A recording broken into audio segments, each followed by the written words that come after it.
Welcome back, guys. Or maybe welcome, just welcome, I guess, if this is your first time checking this out. We're going to do the solo RPG thing we've been doing. If you haven't caught up with us before, it's just we're playing normal D&D, except we're doing it, or I'm doing it, by myself. It's a very simple thing. If you watch, you'll figure it out very quickly.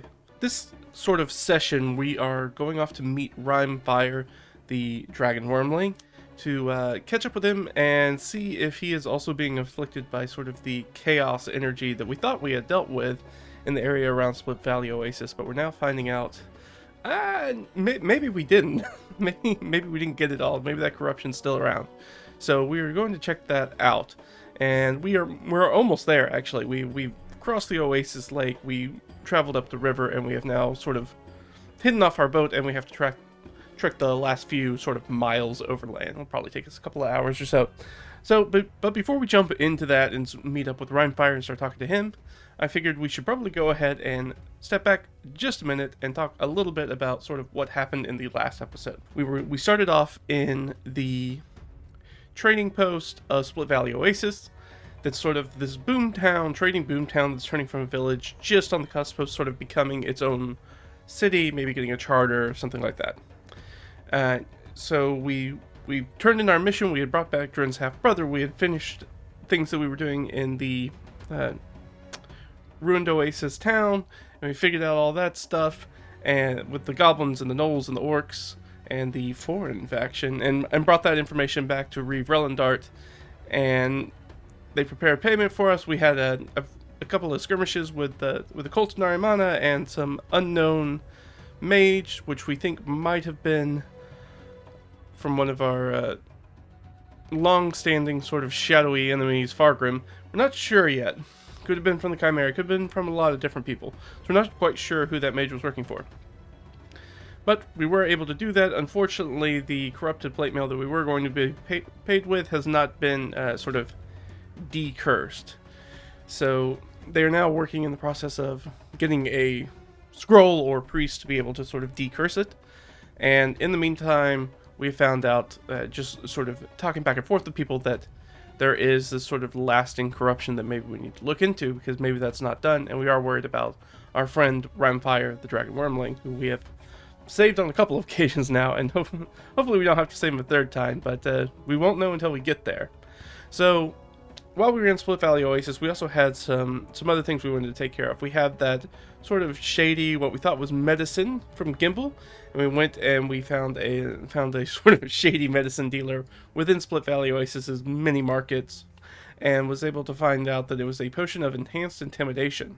He also offered us a very nice poison that would deal permanent blindness in the poison condition, but it was really expensive, and we had just spent a whole bunch of money, so we weren't really able to take advantage of that. We had to spend all that money to try to get Leah some more spells. Right, as we were doing sort of the haggling, this when we found out about the lasting corruption, and somebody who got contracted with sort of this chaos affliction somewhere near Rhymefire's lair. We're not quite certain where, but we do know it's in that area, so if Rhymefire isn't afflicted, perhaps he can give us some information about that, which we definitely want to find out. We did return to Ikari Liaden's estate, where the rest of our fellows have sort of turned into an impromptu base at sort of this noble's estate. And we kind of talked to them because it's been a few weeks since a week, maybe week and a half since we've kind of seen them. So we want to check in with them and see sort of what are the things that have been coming up that they've heard about, rumors, or observed while we've been gone. We learned that Gimbal hadn't attacked, which makes sense because we found Gimbal while we were at the ruined Oasis and killed him. So we understand that he wasn't there. So we don't have to worry about him nipping at our heels the whole time like he's been. We did run into that about the polymorph snake demon, and found out that maybe there was a Fargrim connection. That's what Maddie thinks, who's of course Elias's, who's the head chair of the university, of our sort of department, or was our boss at one point. And then Maddie is his sort of like aide, secretary, whatever you would call that. Omer gave us an update on the chaos corruption area, so we learned a little bit more about that. He said that he had met already with Rhymefire once, he seemed a bit off and thinks that he might be potentially afflicted by the chaos now that we learned more about it, but he wouldn't let Omer sort of examine him to know for sure. Iola's heard about rumors about undead in Carjuntan, which we were very familiar with the undead in Carjuntan. The cult of Narimana are attempting to ascend to something unknown. Looks like it's connected to the undead that primarily hang out in the sewers underneath Carjuntan. And then sort of pop up primarily during the night when it's cool and attack people like us. And that's how we've come across them. Let's see, what else? Elias found that the cult of Narimana has been somewhat successful in lying to... in tying Leah and Omer to the break-in and fire at Riverside Conservatory, so that's not great for us if we decide to go back to Carjuntan.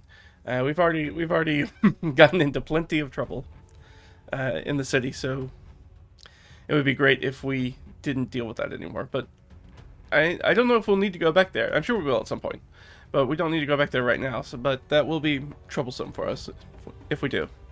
Akari learned that the peddler pinned pushing some illicit drug to the people of Carjuntan, and that turns them into the undead, and pinned that on one of our other companions, Imbar, and that's why Imbar sort of has the beef with him.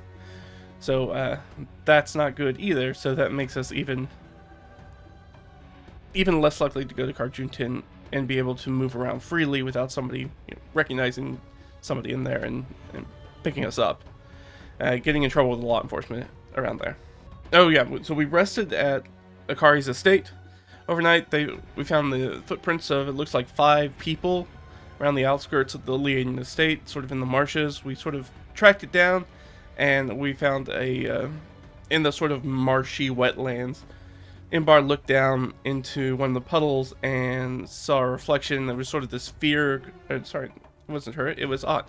Looked down and saw this sort of fear compulsion trap, this glamour that had been put on this particular sort of area of water, as she kind of saw her own reflection in it, and it tricked Ott into thinking that the Akari Leaden's estate, where we've been sort of holed up, is an unsafe area, and we need to leave from that as soon as possible. We kind of talked her down from that. We were able to get her through the saves and get to that, but it did feel like, okay, this is somebody who has definitely realized that Akari Leaden's estate is sort of a safe base of operations for us, and seems very bound and determined to find a way through trickery to get us to not be there. So somebody's definitely watching us, and somebody's definitely sort of waiting for an opportunity to maybe snatch one or more of us, and who knows what they're going to do. They might kill us, they might take us somewhere. I think it depends on who's setting the trap, and we don't know who that is yet, because we didn't find any more. We kind of lost the trail of them in the marshy area. We did borrow a boat from Akari, and we decided to head off towards Rhinefire's lair. Gonna go back in, hopefully find him. Hopefully he's okay. We'll find out when we get there. As we were sort of paddling across the oasis, we came across some sunken ruins around the Grung's home that we've seen. We didn't see the Grung. He or they are out and about doing something, so we haven't come across them yet again. We did get attacked by a sea hag and a couple of red caps, and that was a pretty dangerous fight. We were able to get through it. We made it into the mouth of the river, and we made it up the river and basically to the Big Bend, where there is off the side of that mountain, and where we've portaged before, and so we pulled the boat up on the shore, took an area to hide it. We got a natural 20 on that hide check, so we're pretty sure nobody's going to find the boat. Hopefully that won't keep us from finding the boat when we get back.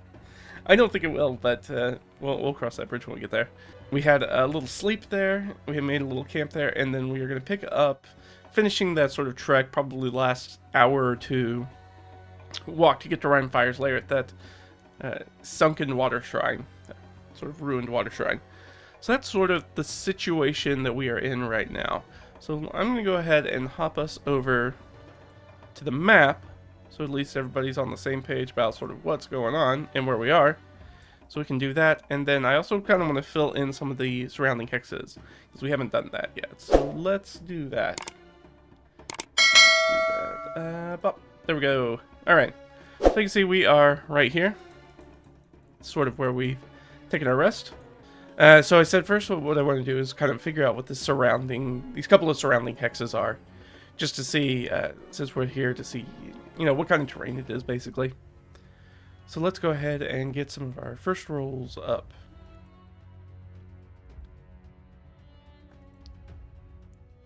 So 10, what is our primary hex here?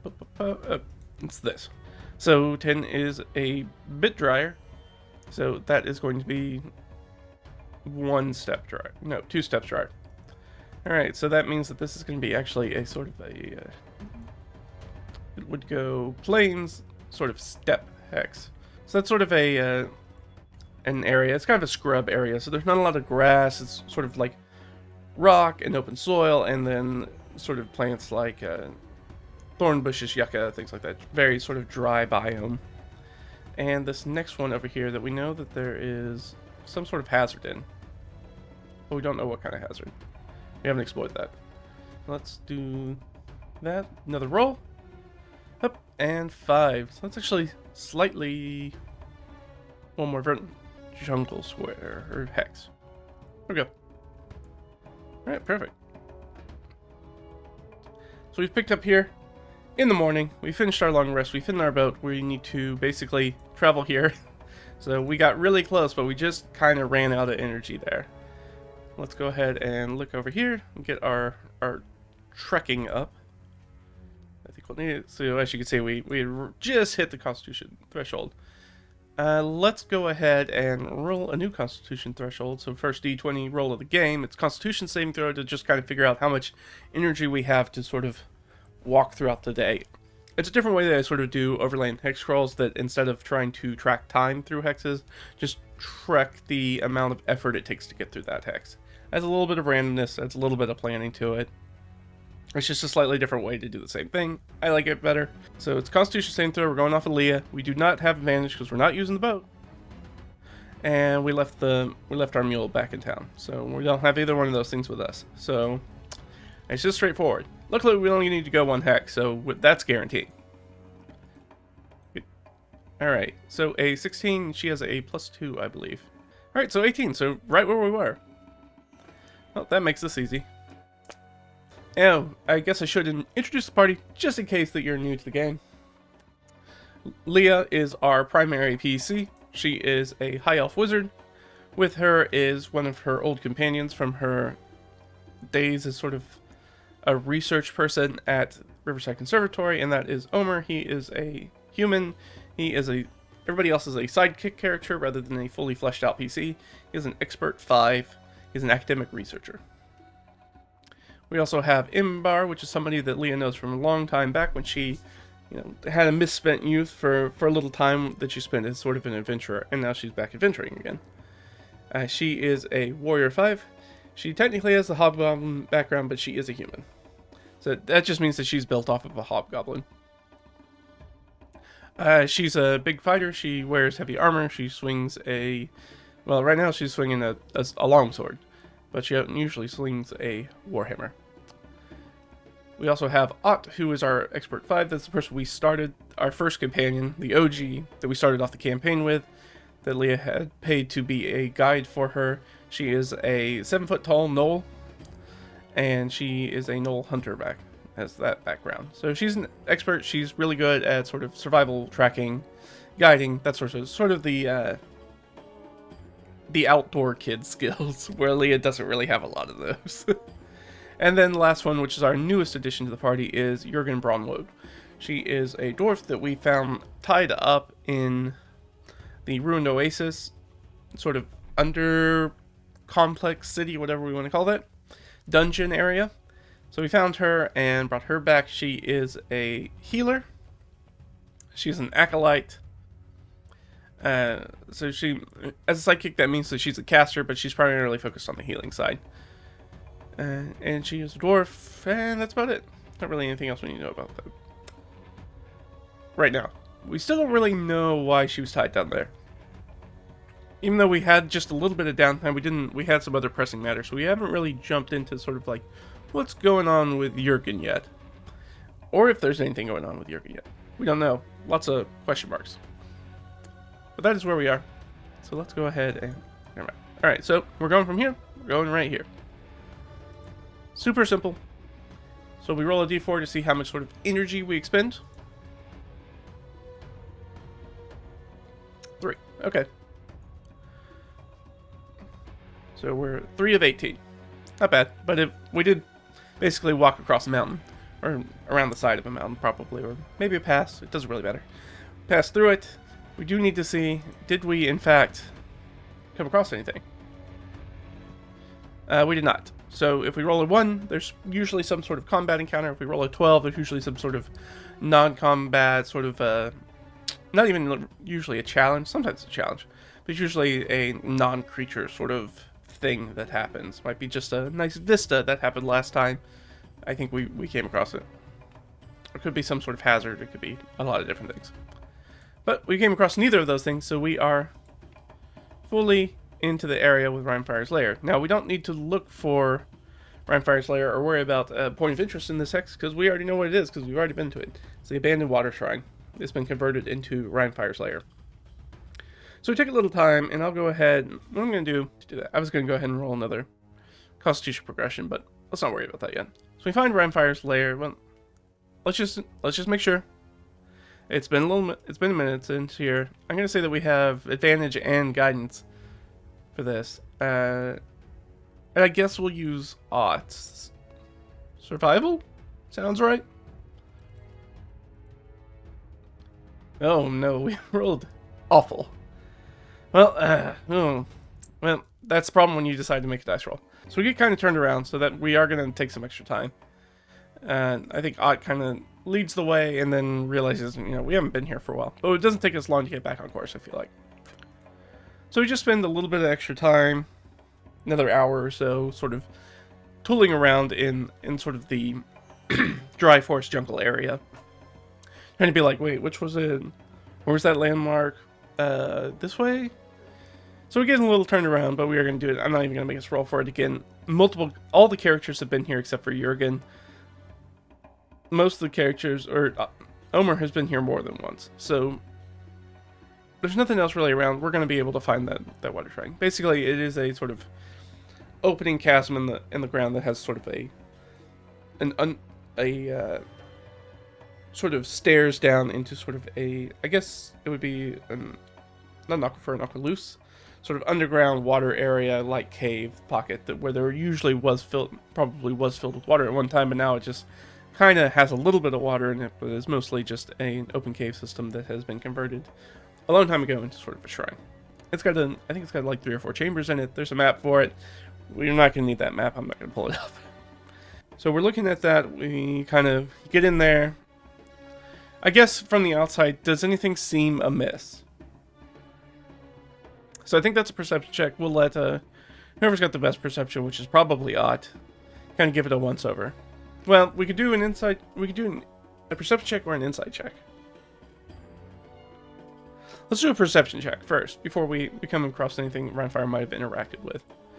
So this is just to see if anything's out of sorts. So we got multiple people looking, so we'll use that. That's a pretty good check. Let's see what the DC is. Oh no, I've rolled a very high DC. Oh no, that's a 25 DC. I don't think we're even going to make that with the 17 with her bonuses. No, that's +4. So we only got a 21, and our DC was 25. So we really have look at it. We kind of take a minute just to see if anything seems out of sorts, and it kind of becomes a situation where we are kind of over-examining things, and we're trying to make a lot out of nothing. And I think at some point we're like, I can't tell. I mean, maybe something's wrong, maybe not. We're kind of jumping at shadows a little bit. We're kind of trying to make something out of nothing, because we have no information to go on. So we're gonna move forward and step in. Who's gonna take the lead on trying to reach out to Rhinefire? I think that's gonna be Omer. Omer has the best sort of bond with Rhinefire, which is why we brought him along, because it definitely wasn't for his combat skills. He's a very specific sort of guy, but he does speak Draconic, which is helpful. So we're going to kind of go in. He's going to sort of give some greeting. whatever the proper greeting for Rhinefire might be. And Draconics, basically a like, hello, is anybody home kind of situation. So let's give him, a persuasion check, just to see. Which he's not trained in. He does have a +1 to charisma though, but he's going to have, I think, advantage just because of their bond. So 17, that's pretty good. Ooh, unless I roll a really high DC again and roll a 22 DC. So Omer sort of calls out into the darkness this sort of this slow dripping of water, you know, stalactites dripping down onto the ground, and it's sort of wet, and we can even feel that it's sort of like musty and humid as we sort of descend the first steps in there. We haven't sort of pulled out a light source yet, so we are kind of in the darkness down there. Just in the sort of entranceway as Omer tries to, you know, let Rhinefire know that people are coming in and that who we are. And he does that, and he calls out. And I think with that low of persuasion check, there is no answer. And I think Omer kind of turns around and looks back at the rest of the party. Kind of shrugs, like, I don't know. And so, you know, everybody kind of looks at each other and like, well, do we go in? Do we not go in? Do we try again? And I think Leah's like, well, he could just be out hunting or something. How much do we know? We know quite a bit about dragons. That is sort of the, certainly Omer's background. So let's see, advantage with a little bit of guidance. God, I'm gonna have to replace this mouse. It keeps double clicking it. 10 plus some bonuses. Okay, yeah, we definitely got that. That was DC 11. So we understand. So at least we know that we have the knowledge of it. Are dragons usually, do they like hunt in the day? Yes, they very much hunt during the day, especially Rhinefire, a dragon of Rhinefire's type. They almost exclusively hunt during the day and not at night. So there's a high likelihood that maybe he's just not here. He's already taken off for the morning. We didn't see him take off. You go, well, he could just not be here. It is still a dragon slayer, though. We should be careful. Also, where's his guard? Now, for those of you new to us or have forgotten, Rhinefire actually has a kobold servant that we have picked up, who showed extreme bravery trying to attack the party while defending Rhinefire. Wasn't really... It was a miscommunication is what happened. He attacked the party thinking the party were doing something terrible to Rhinefire and capture Rhinefire, and that is not what happened. We dealt with a group of kobolds, but there was one dogged defender of Rhinefire that were like, you know what, you can stay around and be Rhinefire's servant. So we haven't gotten that, but we do kind of look at each other, and I think certainly Imbar and Leah kind of share a look when they start talking about, well, we could just go in and wait for him and be like, hey, you should know, Rhinefire has at least one kobold servant. And we know enough sort of, as adventurers and as somebody who's dealt with dragons, that kobolds like to lay traps. So there's a chance if Rhinefire's gone, if his kobold servant is gone, or who knows, he may have more kobolds at this point, there is a high likelihood that this layer is trapped in some way. So if we go in there, we might trigger something. Let's see. Do we want to go in anyways?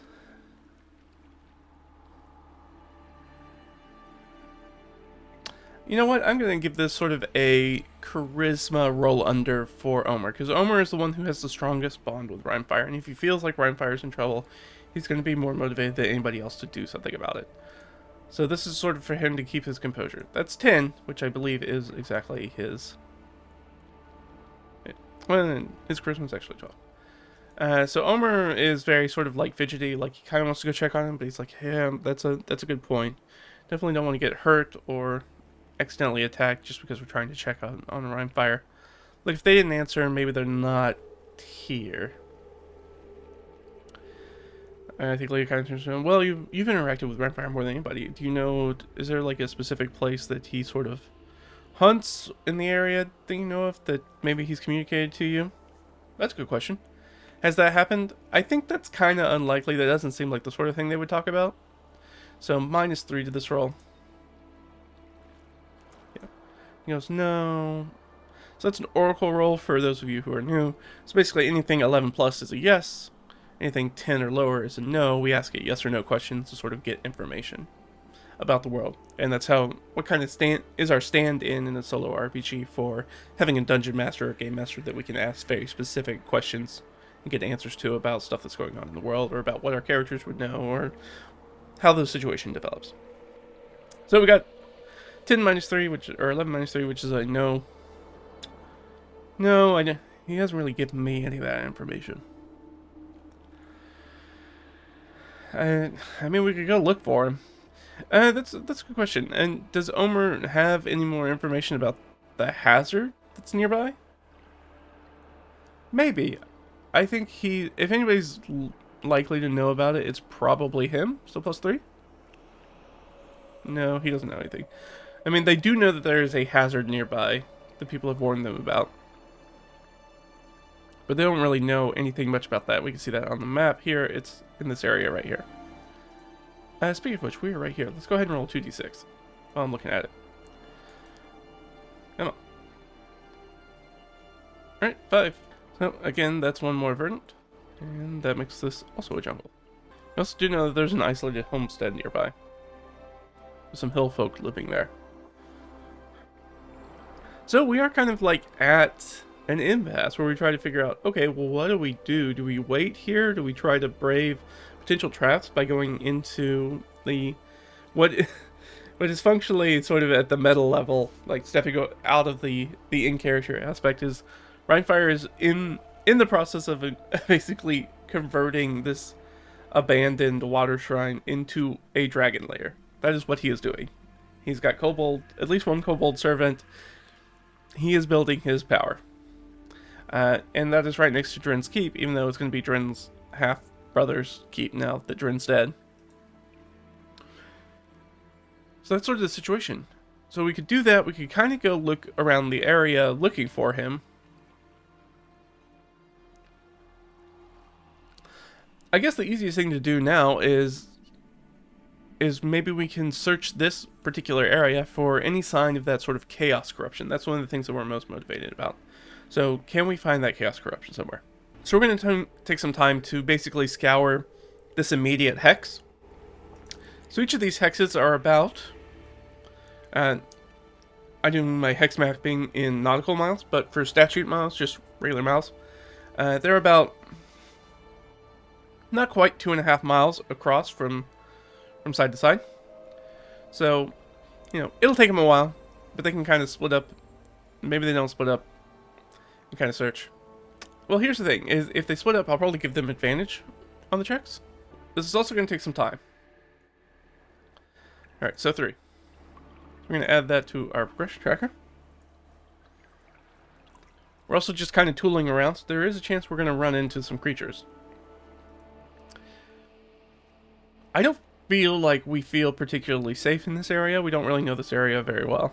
So don't think we're gonna split up. I was gonna give us advantage on searching sort of the area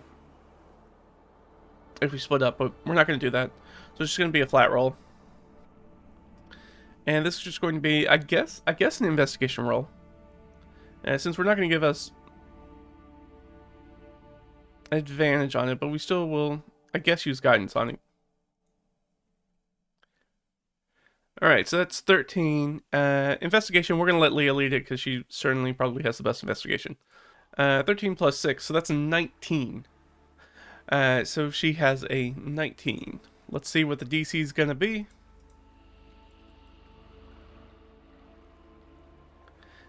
DC 16. So we did indeed succeed. So, do we find any evidence of chaos corruption? I think that's... I don't want to say it's 50-50 because we have had rumors of it in the area. So, I think I'm going to give it a +3. If we find anything about the corruption. 9 plus 3 is 12, which is a yes for us. Alright. So we do find some evidence of corruption. Let's follow that up with another question. Is this... I think this is going to be very much water related. Is that what we're getting here? No. Okay, so it's not water related. Interesting. So if it's not water related, is it sort of a miasma, airborne kind of thing? Question mark. I'm trying to know if we could even be able to understand that. We do know that this is chaos corruption. That feels like an Arcana roll. So again, I'm going to give Leah an Arcana roll. She is going to get advantage on this one. Well, I think. Let's see. Do we have anybody else who's trained in Arcana? We might not, actually. Oh, no, Omer's. That makes sense. That's who I thought was going to have it. Alright, so... sure. We'll throw... Jurgen has guidance. We finally picked up somebody with guidance. So Jurgen's gonna... Right? Jurgen does have guidance. Yes. We finally picked up somebody with guidance to help us out with some of our rolls.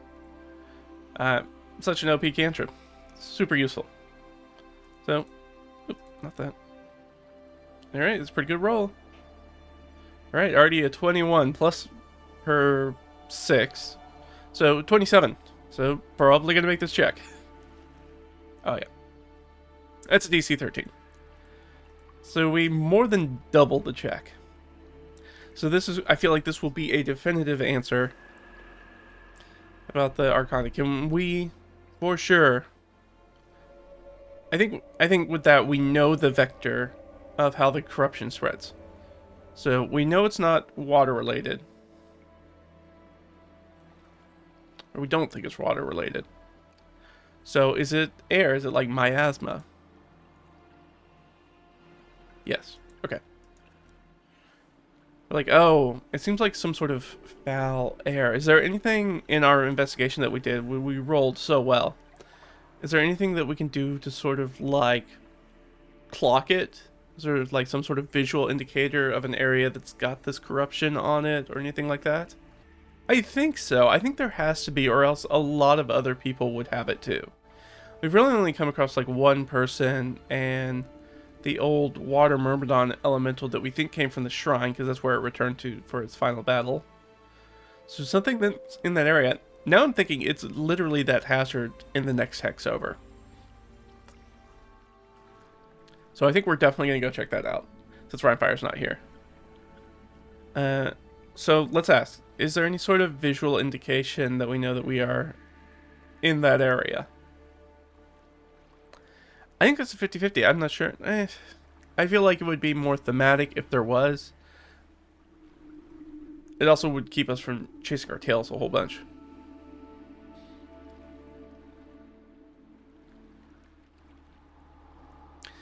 Let's say +3. Okay. Didn't need it.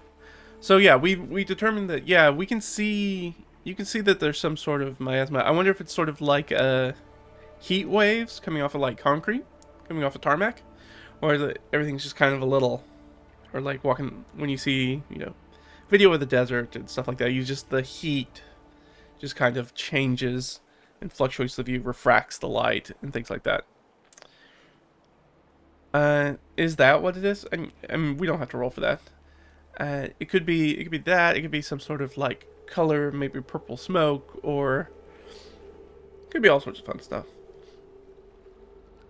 I think what we should do is we should go investigate the hazardous area, and I think once we get there, that will help tell us. We can illustrate more of what's going on.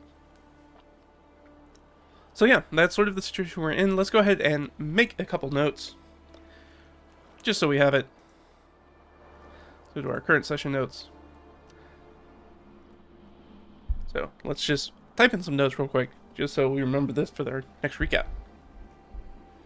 Okay, I think that's enough. We traveled to Rhinefire's lair. He's not in residence, or at least not answering. We decided not to go in case there are kobold traps. Rhinefire is likely out hunting during the day. That's usually when he does his sort of hunting, especially as a growing boy, as Rhinefire the Wormling truly is. And we decide to search the area for corruption and determine its airborne in nature, that there is some sort of visible indication, and it's likely coming from the nearby hazardous area. But we don't find any here, which is the important part. So Rimefire might be weird. He might be dealing with it. We don't know. Maybe he's sort of kind of going out of his way to deal with it. But that's sort of the situation we're at. So let's take a look at this. So we're here. We could just go check out the hazardous area. We're right next to it. We know that it's there. People haven't really told us anything about it, though. So I feel like we feel motivated that we can go and make that, and maybe when we come back when it's a little bit later in the day, maybe Rimefire will be back. So yeah, I think we're gonna hoof it over there and see what happens.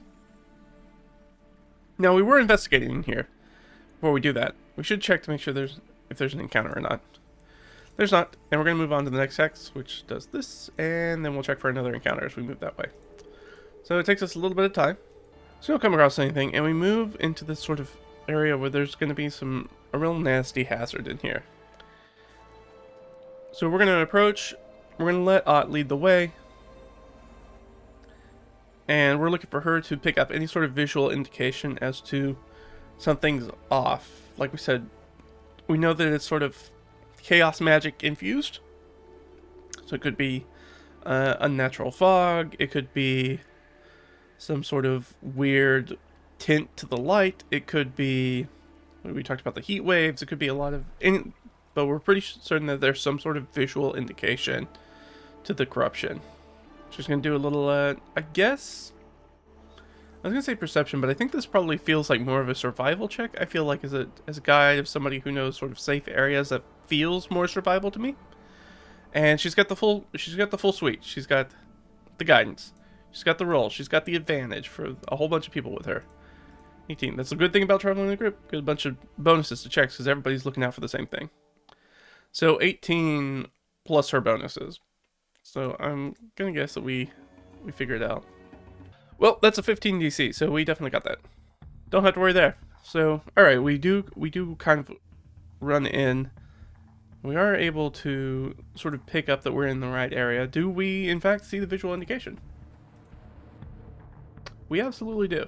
That is a natural 20, and that's gonna give us some sort of edge. Let me grab my. It's gonna give us some sort of edge or hindrance. I feel like because we did a nice little crit. What we got? An 8. Oh, we gained some sort of resource. Unfortunately, I think we're pretty much topped out on resources. I don't think anybody's lacking anything. Everybody's pretty much stocked up. So what could it be? What could be a... Well, it could be we gain... Maybe it's just something of value. Well, here, let me ask this. Do we find something that's useful against the miasma? I think that's extremely likely, actually. So +5. Yeah. All right. So we find something. I think this is maybe sort of like a gas mask or head covering or some sort of something we found out now that we know that the miasma is sort of airborne. Like chaos miasma is airborne. That we've come across the remnants of somebody's sort of like face covering or something like that. Come across that. I think that's. You have Ott sort of like pushing through the underbrush of the jungle. And then she kind of parts some plants and gets down there. Picks it up and it's like this long, I think it's probably a cloth, maybe like a sachet thing that's got like cleansing herbs and things like that in it. Slightly damp. Turns around and kind of hands it up to Leah. Again, she doesn't speak like full fluent comment. Bad air, face, mask. I think she kind of hands it off to Leah. Leah kind of looks at Omer. Do they have any experience? They were sort of like active researchers, so I think it's extremely likely that they've used this sort of gear before. Yeah. Okay. So they kind of clock it. Omer and Leah kind of clock it immediately. Ah, right. Okay. Well, we could probably fashion some of these. Dang, I really wish. She kind of looks around. I really wish we had Delg with his healer's kit. I'm sure there's plenty of herbs in there that would have been super helpful for this. Well, we'll have to make do, I think. I think it kind of opens it up, kind of takes a look. So they're going to take some time to investigate these masks to see if they can make suitable approximations for everybody. So that's going to take some time. And it's going to be a roll. So I'm going to give her... I think they're not going to have any problems based off of their previous roll and how useful this item is going to be. That they can definitely identify the things like the herbs and things like that that are supposed to be in this bag, in this sachet. The question is are they local? Like, can they just go find them in the immediate area?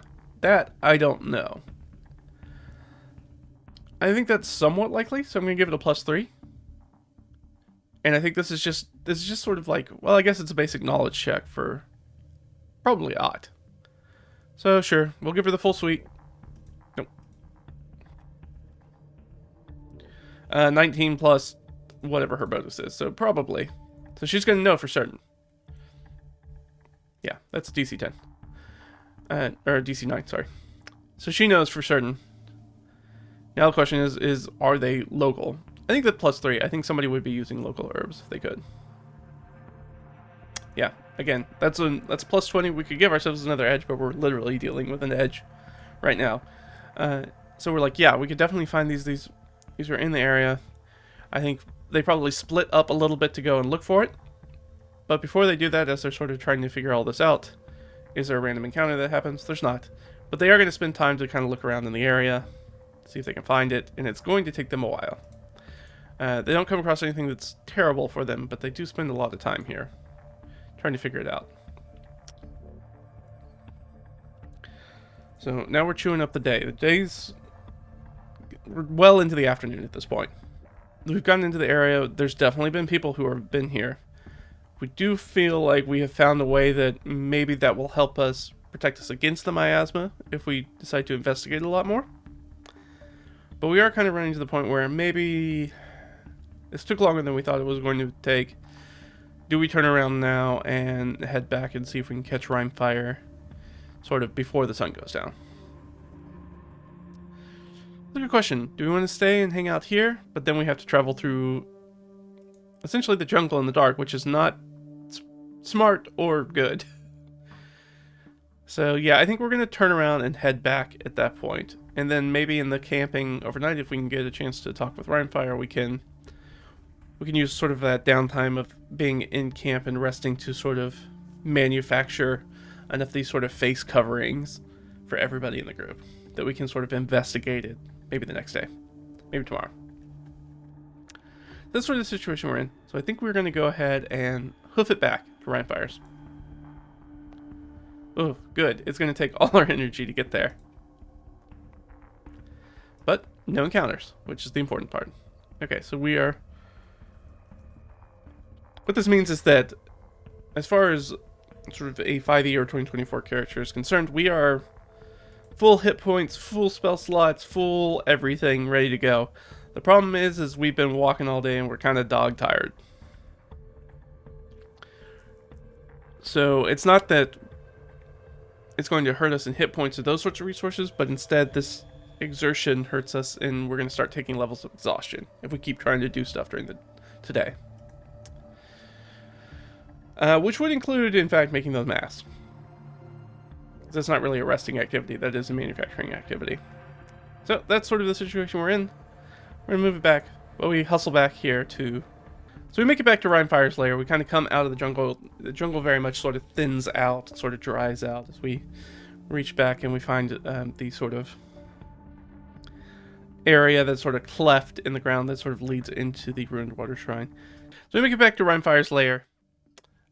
We're gonna go ahead and I guess just as we're rocking up, does anybody happen to see, can tell immediately that Rhymefire's back? Nope, we don't get any indication of that right off bat. So we're gonna go in. Omer will try to say his hellos again in Draconic.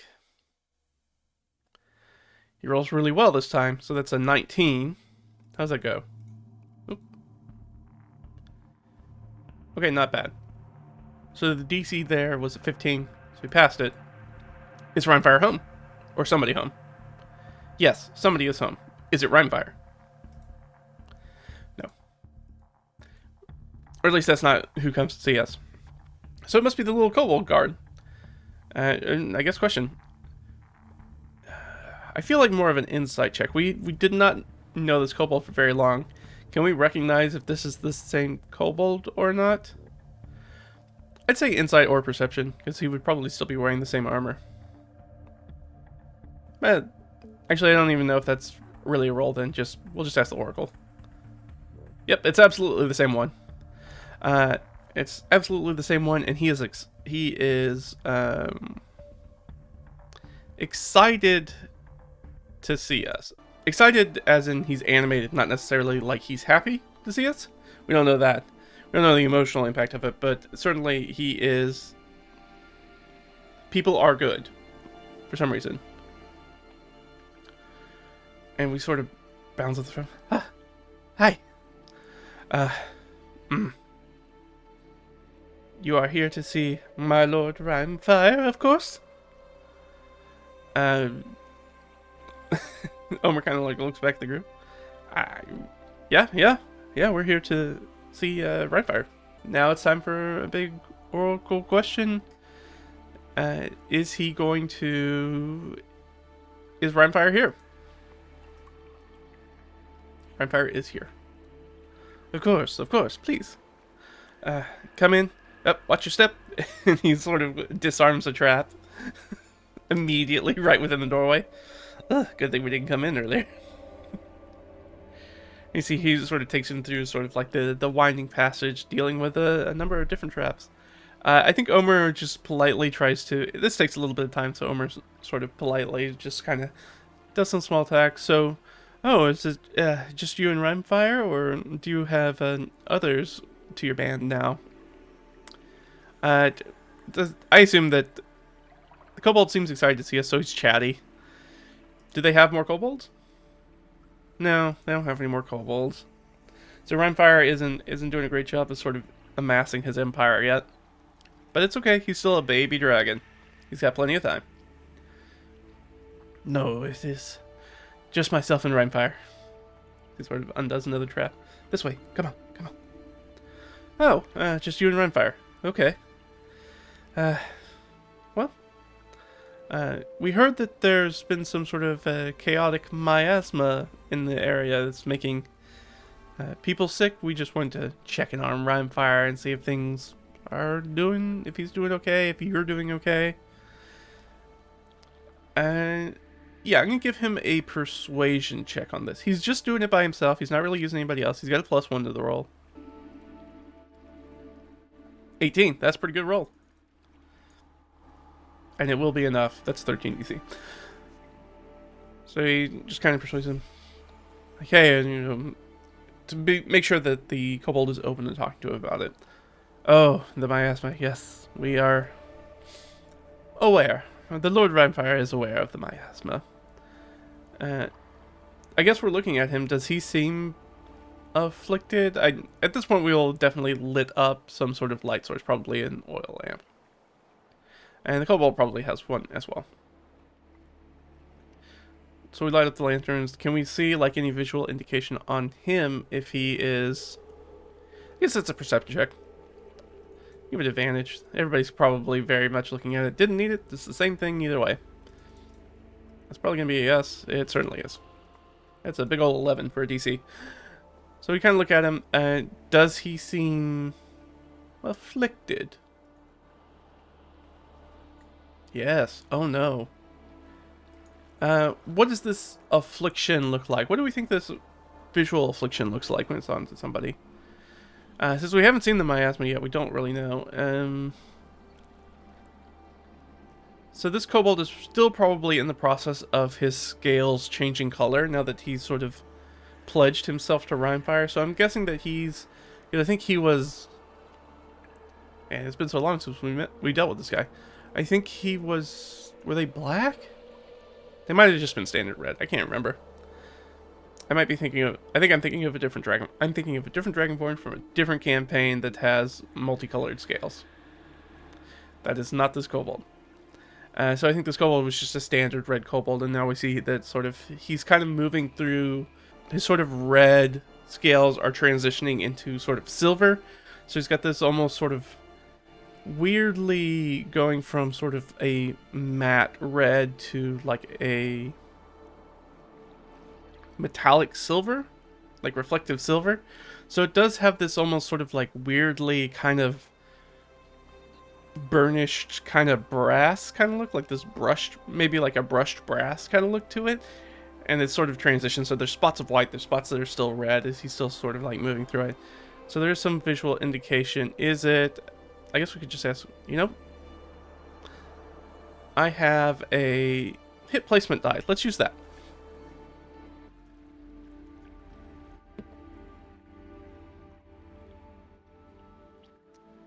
Alright, so, yeah, we can see the extremities of his arm. His right arm seemed to have changes on it. Things that don't seem to be falling in line with sort of the overall transition that his body's kind of going through. So that's the case as we kind of look at him. Man, it could be a lot of things. It could be some sort of discoloration. It could be... So, let's do this. Let's roll a... I guess just a flat d20 to try to figure out the severity of, like, how this miasma sort of, like, morphs a person. So, low... Let's do this. High would be good. The higher it is, the better. The more sort of benign it seems. The lower we roll, the more extreme it is. Oh. That means he's barely got any affliction. So let's say that he's got, so it's his right arm, and it seems to be covered in, let's say, man, I didn't think I'd get stymied on such a very simple thing. Let's try to figure it out. Oh, I do have a description table. Let's just use the description table. I think I got it in here. I believe it's a D66. Yeah, let's see if that gives us anything. 46. Oh, it's got an odor. That's weird. So his arm, his arm smells like, if you come across somebody who's got sort of like an infection or something, like it does have sort of like a smell to it if you get really close to it. So it is maybe that's what it is. There's some sort of like pustule kind of thing that's happening on his arm. It's incredibly minor though. It's the smell that catches most of us, most of the party. I see. Is that from the miasma? He kind of points down at the kobold's wrist. The kobold's kind of like, yes. Oh. Well, I'm sorry. And we're going to see if there's anything we can do to help. That would be a great service to my lord Rhinefire. Yes. And then I think at that point we make it into sort of the primary chamber, the big chamber of sort of the underground water shrine. And again, it's got like some pools in it. It definitely has a lot of sort of like small bits of water that sort of run primarily down the walls, but also drips from sort of stalactites and things like that into this area. And apparently Rhinefire's in there, so we can see the dragon worm laying, I assume, curled up kind of thing. How we doing wealth-wise with Rhinefire? Last time we left off, he was... Oh, okay. So we come into Rhinefire's lair, and Rhinefire has a... Like, we didn't think he'd really have any treasure, because I believe Omer very kindly gave him basically one gold coin and be like, hey, here's the start of your hoard. And it was a very sweet moment between them. But now we walk in and dude has treasure. Dude has actual treasure in here.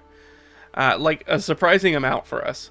He's still a dragon wormling, so it's not like Smaug, kind of like it's the entire chamber, kind of all the wealth of the dwarves of Middle Earth kind of thing. It is a good pile. It's a good enough pile that he can lay on top of it and rest on top of it. fully rest atop it, and that is sort of where we catch up with him. I think Rhinefire's sort of like, guests, you bring me guests. Of course, Lord. I believe you know these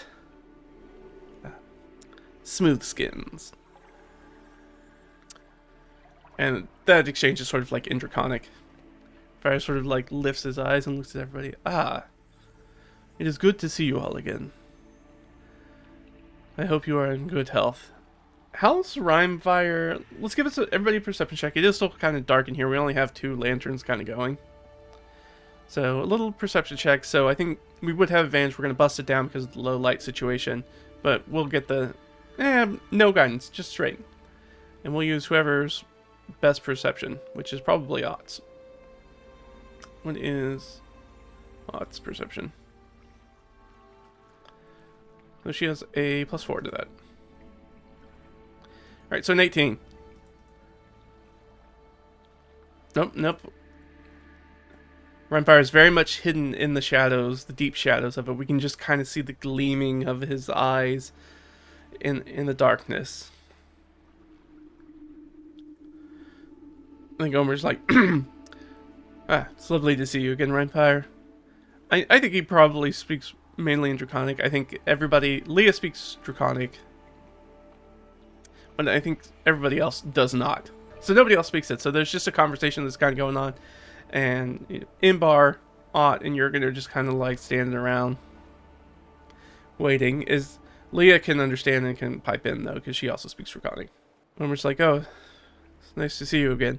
We've been hearing reports about that there's the Chaos Affliction, the thing that afflicted that water myrmidon, that elemental, in the shrine, that we found in the shrine and killed in the shrine. And we heard reports that more people have gotten sort of sick in the area. So we just wanted to come and, of course, check to make sure that things were well with you. I did notice that he kind of like points his like gestures towards the kobold. Your bannerman here has a little bit of the affliction of as well, it seems. Yeah. How does Rhymefire react to that? I'll give him a little 2d6 roll. So not well. Not immediately hostile by any means, but not well. I think you see him sort of rear up and sits up full, and there's gold that sort of spills out that we can just barely see the twinkle of light in. Again, he's very much in the shadow, and you can see his eyes sort of flare a lot. We are not sick, we are strong. Really sort of like sinking into that dragon's pride. He's got a little bit of wealth. He's sort of starting to get some of that pride and arrogance of dragons that he hasn't really had up to this point. Of course, that's not at all what I meant. Not that you need help. We just, because we care about you as a person, is all. This is how Rhymefire responds.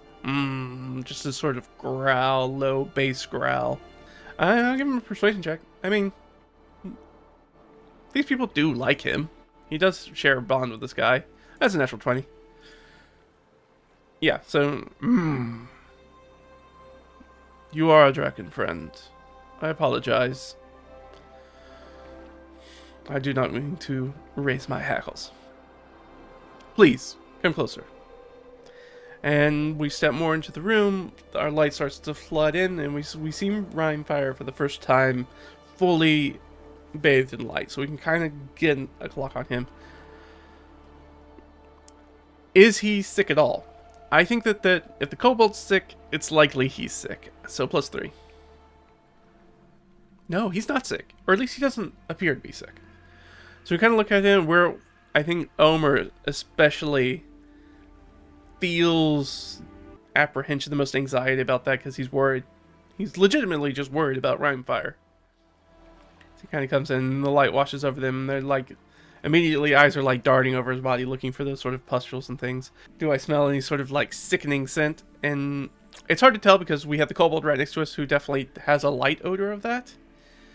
But as we get in here, the water still smells relatively clean. This is a water shrine. It is a functionally sacred place that, as far as we know, has not been desecrated by any means. Now, Rainfire is a silver dragon, so as we step in here, we didn't say that earlier, the temperature definitely drops. We're talking about a pretty significant change in degrees. Not necessarily like this is an entire ice cavern. It is in a very sort of like hot and humid area. It's not, he's not quite that powerful as a wormling, but it is definitely cooler in here. It feels probably quite nice in here. If we're assuming that, what is our weather for today? I believe it's quite hot. Yeah, so it's hot today. So we walk down there, and you know, we're gonna use Fahrenheit because I'm in the U.S. So we're talking about something that's probably in the upper 80s at this point in the year, maybe broaching over 90 degrees at this point. And then we're gonna walk down into here, and there's probably like a 20-degree difference. It's probably closer to, you know, 65 to 75 degrees. So it's actually way more comfortable in here than it is actually outside. Ah, well. We wondered if you had also gotten sick. I think he's just gonna say no, I'm not sick. Insight check, I guess. Everybody's looking at him. That's natural 20. Wow, a bunch of natural 20s. This feels like last session where it was nothing but 20s and 1s. Not a lot of 1s this session though, so we like that.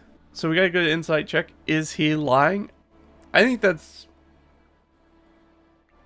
an amount of dragon pride that keeps me from saying it's extremely unlikely that even if he was sick, he wouldn't admit it. But I am going to say we do have a personal relationship with the dragon, and he is young still. So -3. Is he lying to us? He does seem like he's lying to us. Or at least that he's being obsequious. He's not telling us something. Not necessarily that he's not sick, but maybe like he knows something about the situation, that he's clearly withholding some sort of information or dancing around something with his words. It doesn't necessarily mean he's sick, because we don't have any proof of that. Well, of course, as your friends, we'd love to help in whatever way we could.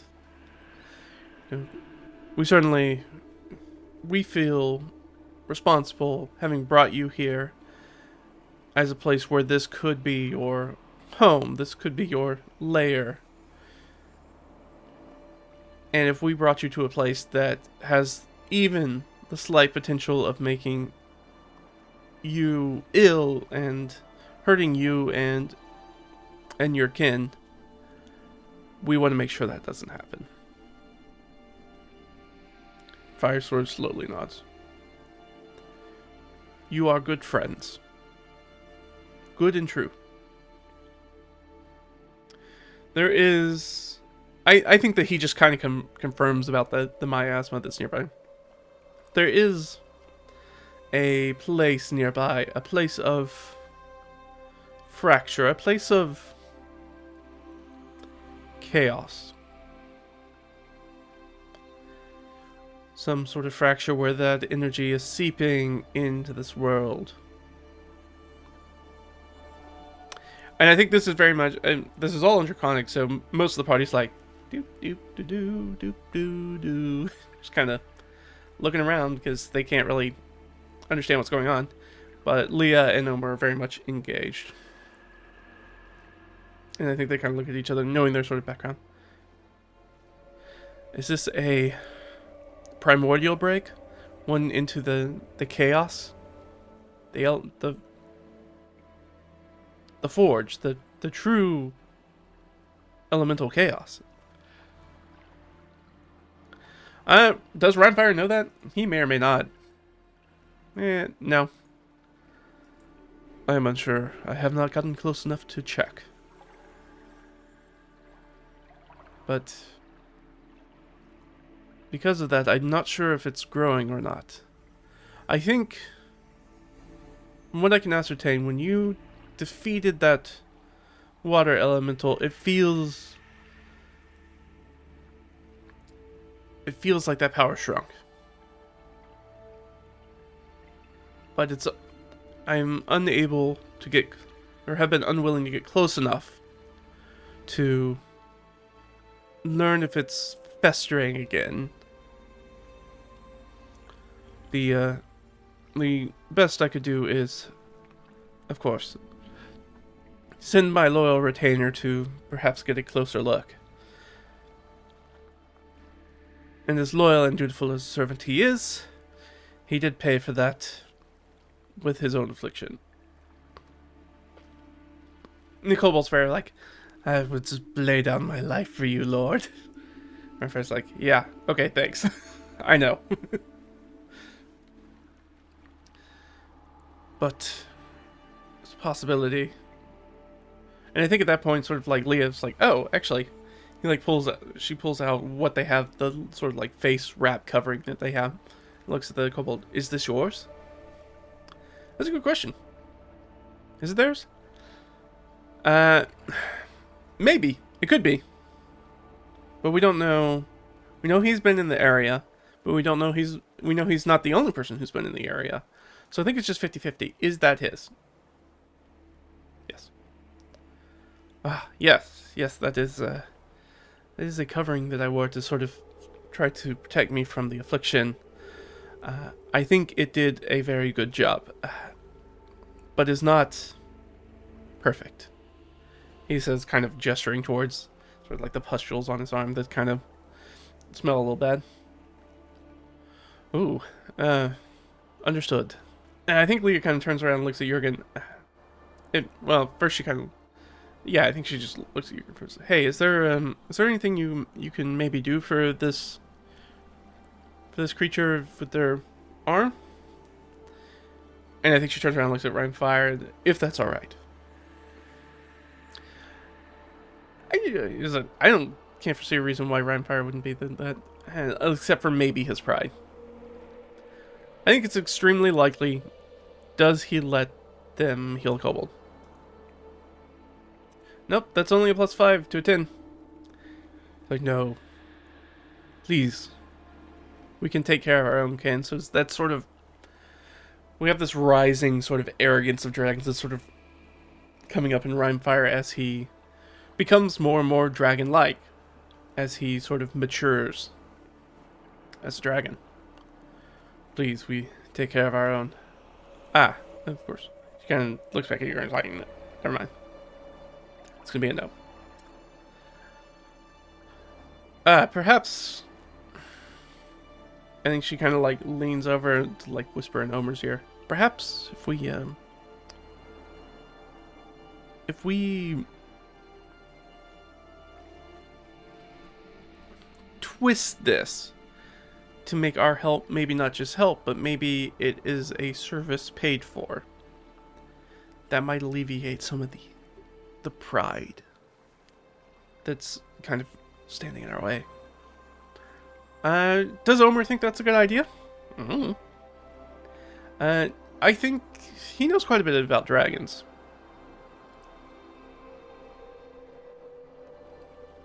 I think it's likely that we think that would help. Yeah.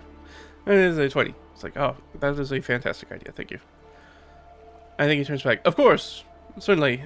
Don't misrepresent us. We are friends. But we do not offer our services for free. Of course, if there was some sort of business arrangement in which we could serve you, but also serve ourselves. I think Rhymefire sort of leans back.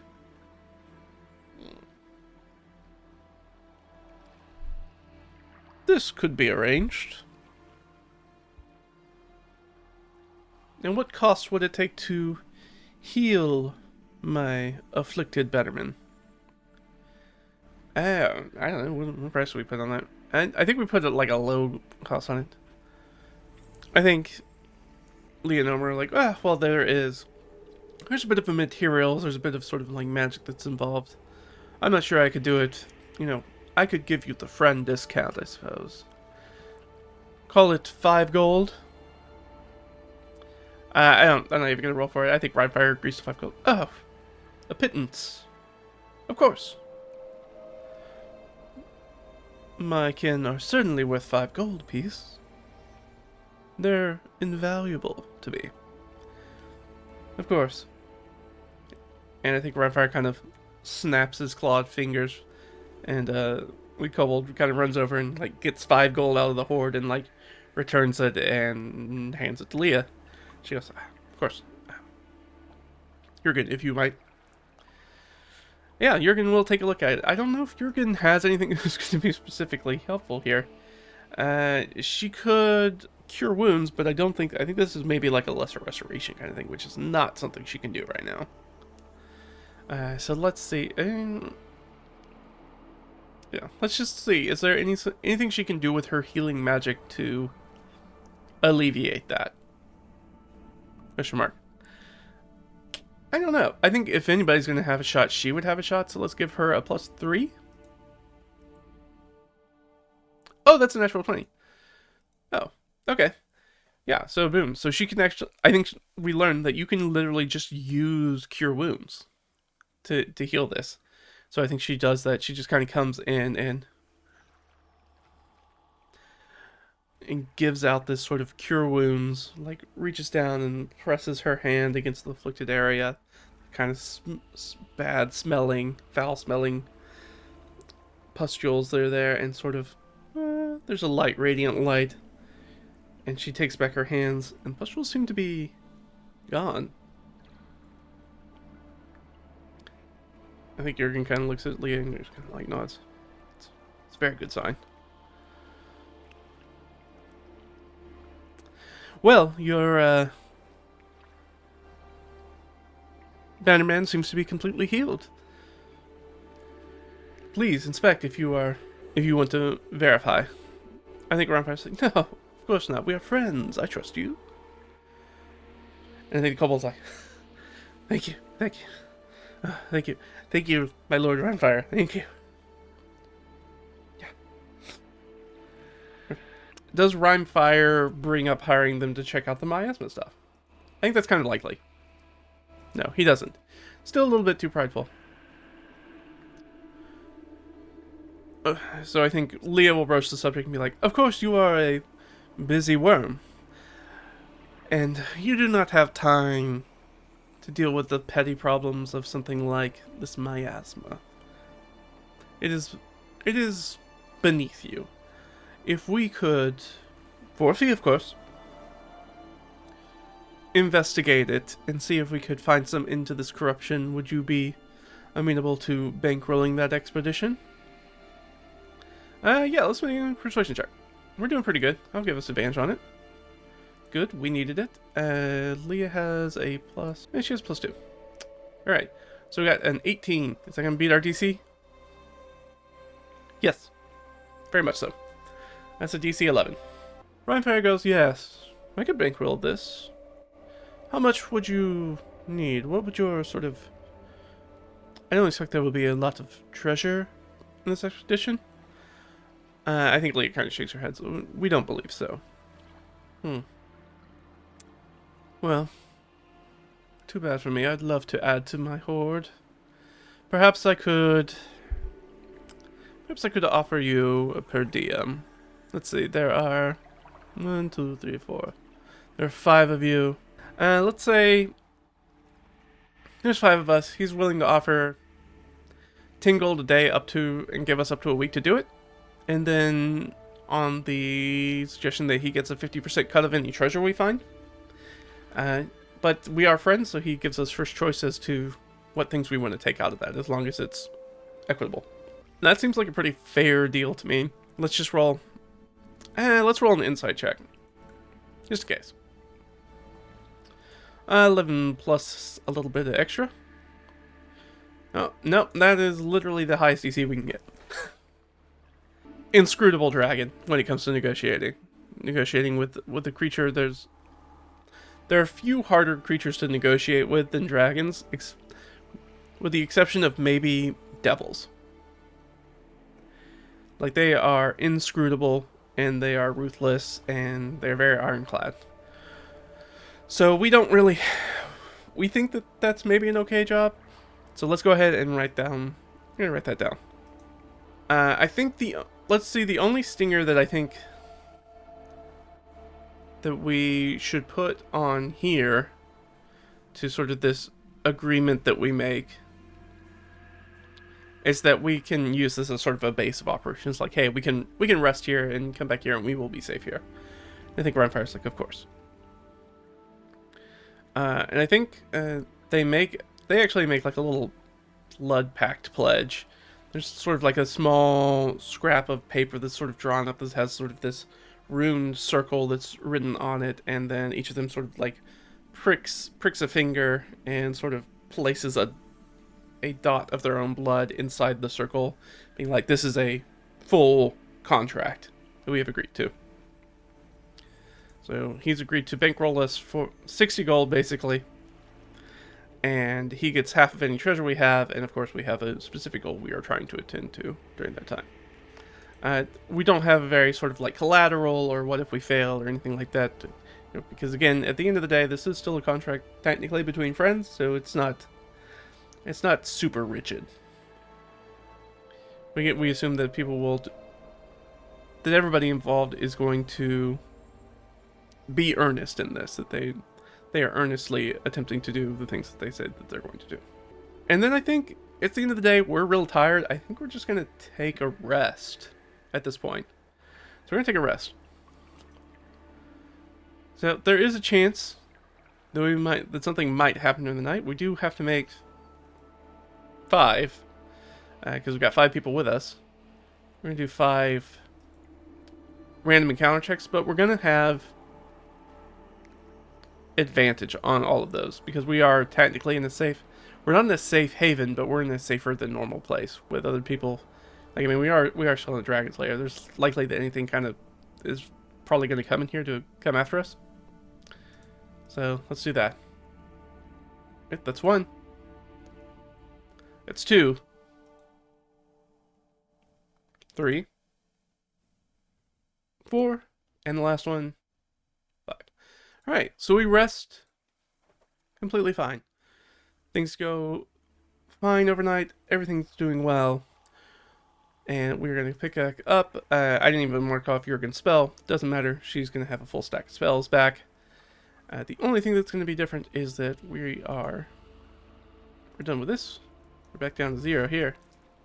And our Constitution threshold, which we'll roll for right now. And we're just going to do a d20, straight d20. Ooh, we did not roll very well. Well, that's that. She has +2, so we have an 8 threshold for today. So we are not going to make a lot of progress.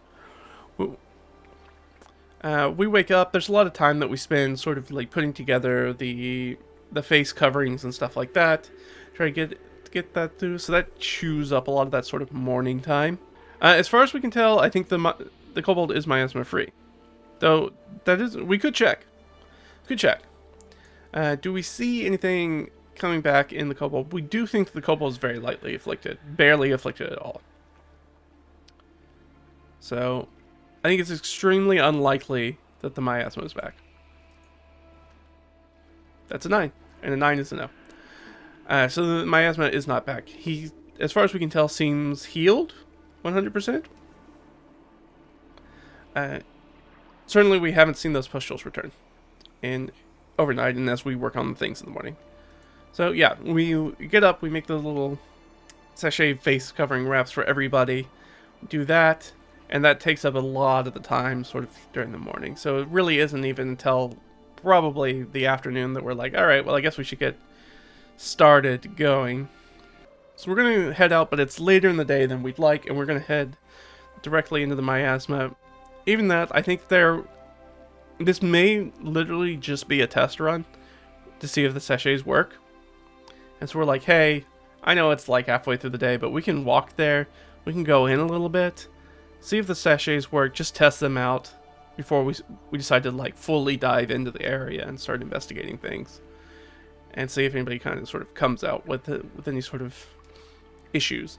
So I think this will give us probably a advantage on any sort of Constitution saving throws, and we'll figure that out here in a little bit. So we're gonna make that sort of journey. We have figured out how long our threshold for the day. So it is Not a lot, so we're gonna move into the Chaos Miasma. So let's do a roll. Luckily, it doesn't take us much energy to get in there, and we don't come across anything. So, that is perfect for us. So we get into the area, go into the jungle as it starts to get thicker and thicker and thicker as we move out of sort of the dry forest into the jungle proper. Right here, and if we get into there, we feel that we're getting closer and closer to the miasma. So we're moving into the area of the miasma. And as we do that, we reach the area and we're like, we should probably stop and apply our face coverings. So we do that, apply our face coverings. We need to make a Constitution saving throw for sort of this hazard in general. But I'm wondering, do I make a flat check or do I do a sort of ramping up DC, depending on how much time we spend in here? I kind of want to do the ramping up DC and make everybody sort of have to deal with it. So I think that's what I'm going to do. I think this is going to be... I think I'm going to do very similar to basically how we do the Constitution threshold. Is that and just for every action we take in here, we're also going to... There's also going to be a D4 sort of growth of Constitution saves that we need to do to get through there. So we apply our coverings and we go in. We get advantage on all these Constitution saving throws because of the thing. I guess, well, this is technically not poison, so Jurgen wouldn't get the advantage anyway. So we do need these coverings. All you need to know is that I'm adding just a little note down here at the bottom that's like, hey, plus 1d4 for sort of exploration turns in the afflicted area. And let's make our very first one as we get in there and start to investigate a little bit. So how much? Oh, that's okay. So the DC is going to be 2, and then we're going to add 4 to actually start. That's for our actual exploration. So that's going to take us some time, but it's only a DC 2.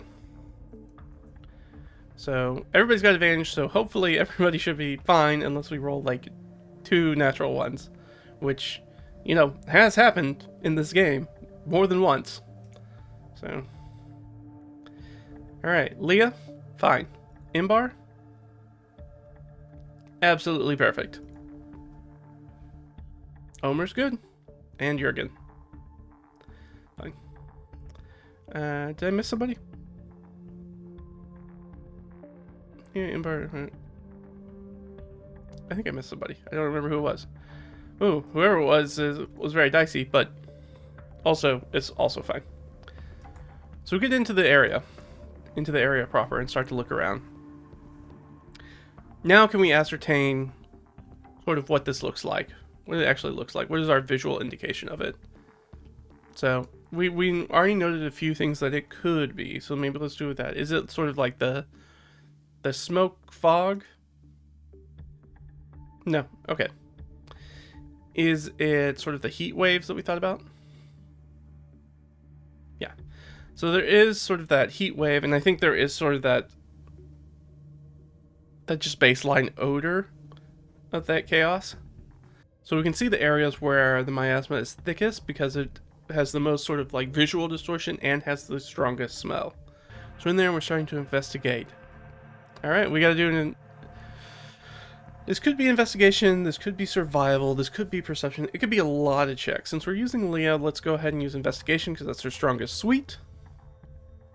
But we could also use Ott, who's got expertise. Yeah, let's do that. Let's use Ott's survival. Just because she is looking to try to find what the sort of central point is where we think this miasma is spreading from. And she's going to have the best to do that because she has expertise in survival. So she gets a +7 to the roll. And again, everybody's helping out. So she's going to get the full advantage suite. She's going to get the full guidance from everybody. So she's going to roll really well. Yeah, that's 17. That's what, a 23? 24? So, I mean, probably going to make the DC. We sure did. I don't even need to roll the last die. Alright, so go in there. And it takes some time, you know. Again, each sort of roll kind of represents, you know, roughly kind of an hour of moving around, sometimes more, sometimes less. It's very wobbly with the system because we're not tracking time explicitly. We're going through, we're kind of dodging between these areas of sort of heat waves, also trying to avoid walking right through that sort of odorous areas that we know are really going to make us sick. So we're kind of winding our way through this sort of labyrinth of chaotic miasma, trying to find, you know, trying to circle the area, trying to figure out where the strongest sort of scent is. And actually, this might have been a better, let's make this more of an effort check. So I rolled really well. And what I'm going to do is I'm going to set a DC, and then we're going to multiply that DC by, let's say, let's spend some time here. So I'm going to multiply this DC by 5, and that's sort of our effort gauge. So once we have to keep making checks once we pass that threshold, that target number, by adding our check totals together, then we'll know that we have very much sort of triangulated the center of what we think this miasma source is.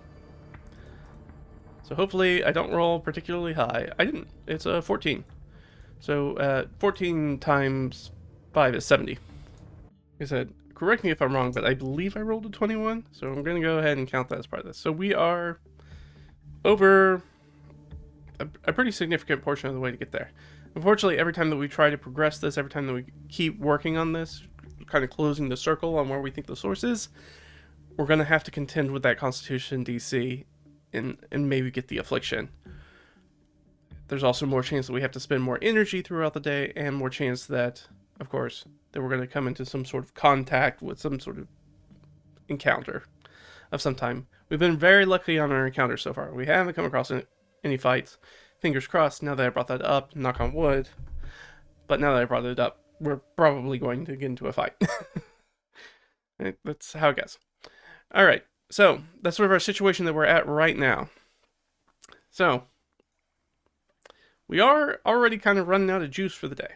And we definitely don't want to take exhaustion here. So I think we're, just to try to get ahead of it, we're going to try to push once, I feel like.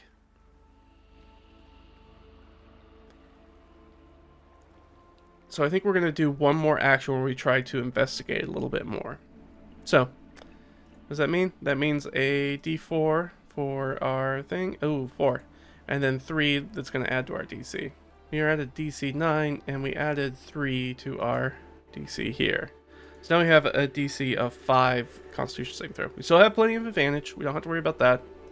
But let's go down the line. Leah, gotta beat a 5. Meter beat a 5. Alright, Leah does it. Imbar? No problem. Omer? No problem. Ott? Also no problem. And Jurgen? Natural 20. She's doing fine. Alright, so we don't have to worry about that. Now, again, we're going to have the guidance for everybody. We're not going to count that roll. Reroll everybody. We're going to keep using Ott's plus 7. We rolled really well. Alright, so that's 14 plus 7, so that's 21? We're up to 42. So we're over halfway there. We've really circled in and been like, okay, we're pretty sure this is it, but everybody's sweaty. It's even more difficult. It's even hotter and more difficult to breathe with these head wraps on that are sort of protecting us against the foul air. So, I mean, we're just baking in this jungle setting. Everybody's just really kind of tired. We're like, all right, well, we should get out of here. So that's what we're going to do. I did not roll for our random encounter, though. Let's do that. Just in case. Alright, no issues there. So we're going to head back. We're going to get out of the miasma, remove the head wraps, and head back to Rhinefire's area for a nice little safe. Like, there's no reason not to use our safe camp if we can get to it within a single move. So, our DC goes up by... Our tracker progression goes up by 3 as far as our threshold, but we don't come across anything. Our progress goes up to a 12, and we need to make that Constitution saving throw. We don't get advantage on this one. And if not, then everybody's going to start taking exhaustion levels. I mean, we can pretty much just do this for Leah. Usually I just do it instead of making everybody do it. So she needs to roll a 10 on this die. She does not. She has 1 level of exhaustion. But they make it back to Rhyme Fires. And we give a look over everybody. Everybody seems to be fine. Nobody seems to be afflicted. We don't see any pustules. Nobody... I mean, everybody smells like they've been walking through a jungle all day, so everybody doesn't smell, you know, good. But nobody smells like that sort of cloying sickness smell. Nobody has that smell on them. We give a little report to Rhyme Fire and be like, we feel like we're sort of circling in on the center point. I think maybe in another day, maybe 2, we'll have it figured out. So we're going to have another rest. We'll roll for it just to see if anything happens.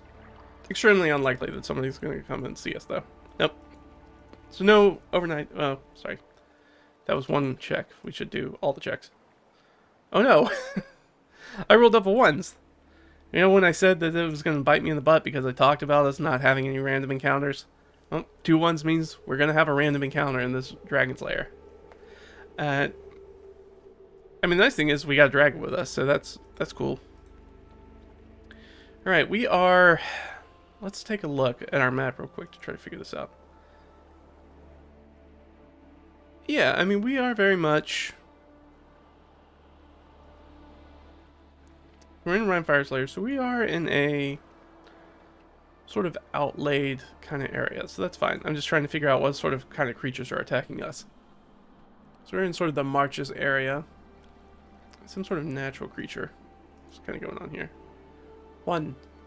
Oh, just some straight up beasts.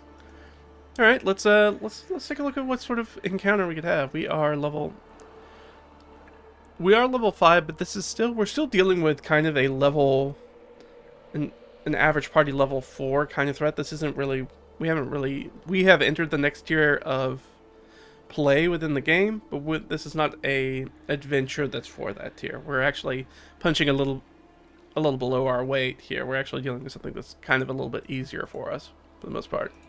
So I'm just gonna make it a little PC level 4. We're gonna make it, of course, always a hard encounter. Swarm of insects. Swarm of insects could work, but let's see what else we get. Probably not sharks on land. Spiders, our classic one. We fought quite a few of them. Let's see if we get something else.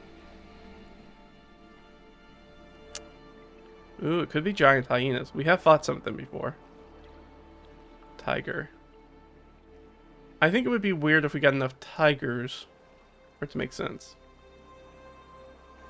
That would be 4 tigers. Yeah, why not? Let's say it's a pack of tigers. Why not? So there could be up to 4 of them. So let's see how many actually show up. Hey, what do you know? All 4 decide to show up. Right. Now, of course, we are going to probably be able to alpha strike here because we have a full suite of things to our name and we haven't used any of it. I'm in a nice little nap, and you know, some little pack of tigers show up, looking for a place, looking for maybe a new den or maybe just a place to lay low for a while.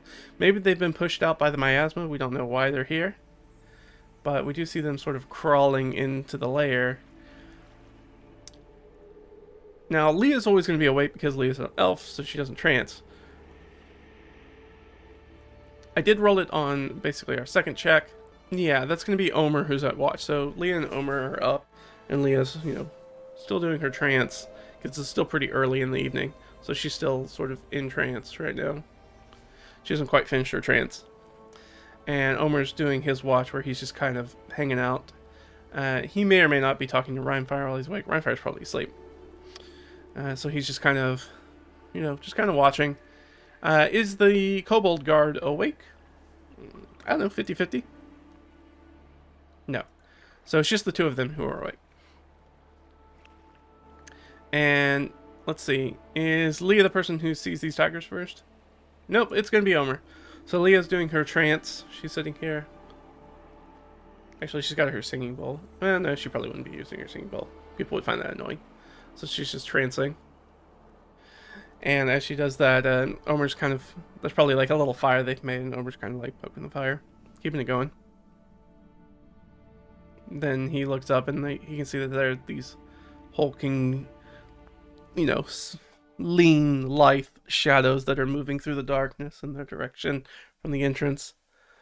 Leia. And I guess he should give a perception check. I'm not sure that they're trying. I'm not sure the tigers are trying to be particularly stealthy. So I'll give them whatever their sort of passive stealth would be, just for them just kind of being tigers, and give Omer a little perception check. I guess technically he's got advantage because we're on watch together. It's still not very good though. So that's going to be a 14. So let's take a look. Let's take a look at some monsters. We need the El Tigre. Let's just go straight there. Alright, what is their passive sort of stealth? Oh, good. Their passive stealth is 17. No, he absolutely doesn't notice. So they prowl in here and they're going to attack. Oh man, they're going to attack somebody. They've got a lot of targets in here. Probably not Rhymefire. I assume he's sort of in the back. But everybody else is probably sleeping around the fire. So we've got Leah, Imbar, Omer, Ott, Jurgen, and then for the 6, and we'll just roll a d6. Because it's going to be the first person that gets attacked. And the 6th person will be our kobold shield guard, whatever that monster is called. So let's roll a d6 and figure out, who gets pounced upon. 5, Jurgen.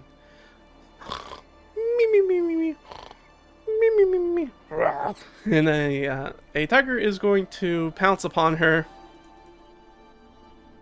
Yep. And gonna hit her for 16. Gonna make this pounce attack. Yeah, gonna hit all day. If the tiger has advantage on the attack roll, which they do, they take an extra 1d6 slashing damage. It has a prone condition. She already had the prone condition. Actually, she's incapacitated because she's asleep. So that is automatically a crit. So that's going to be 15 points of damage. Lovely. As this thing sort of jumps on her. That's, ow. So she is down to 31 hit points. As this thing jumps upon her, which, unfortunately, she does not have her armor on. As this tiger launches on her and starts tearing at her up, and we're going to just go straight into initiative. That is absolutely going to wake everybody up. So, we're just going to go down the road. Leah gets a 14. Let's go over to our combat tracker. Tiger's initiative, they have a +3, so they're going to get a passive 13, and they each have 22 hit points. Alright. And our first roll was above that, so Leah's going to go. So we got Leah. So 13 is our number to beat to go in the fast round. So Imbar is Imbar has a +2, so she's meets it, beats it. She's also going to go in the fast round.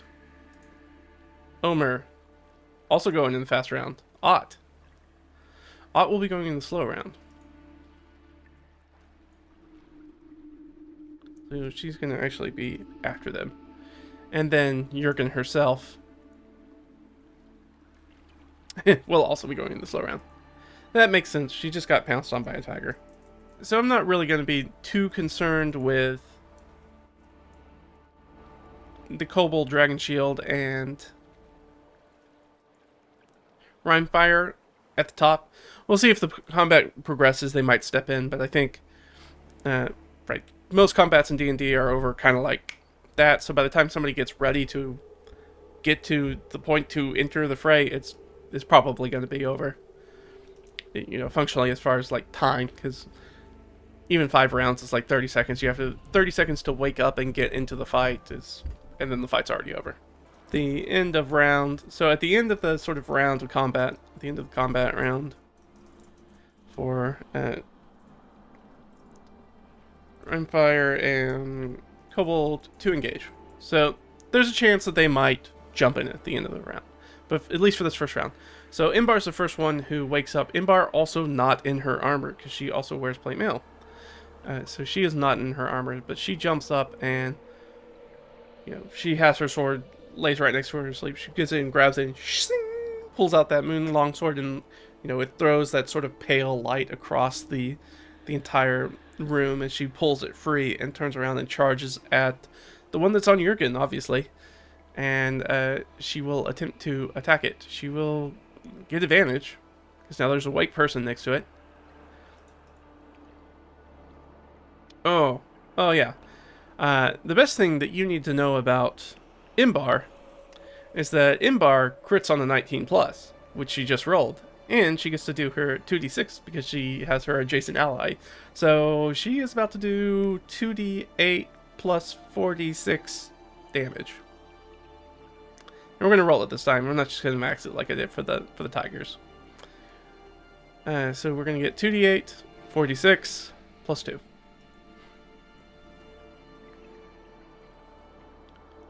Oop, that's not right. Alright, so that is going to be 33 points of damage. Which is more health than I think they have. Right? Yeah, they have 22. So there's the one that's on Jurgen. You see Imbar immediately. Imbar, more than anybody else, is the most practiced adventurer in the party. She's a hard-boiled adventurer through and through. She hops up out of her bedroll, pulls free the moon sword, and charges and just stabs it right through this tiger's throat. Just boom, right through it, right through the throat, like down into the heart, and immediately pulls it out, and that thing just crumples. One tiger down. Shock and awe.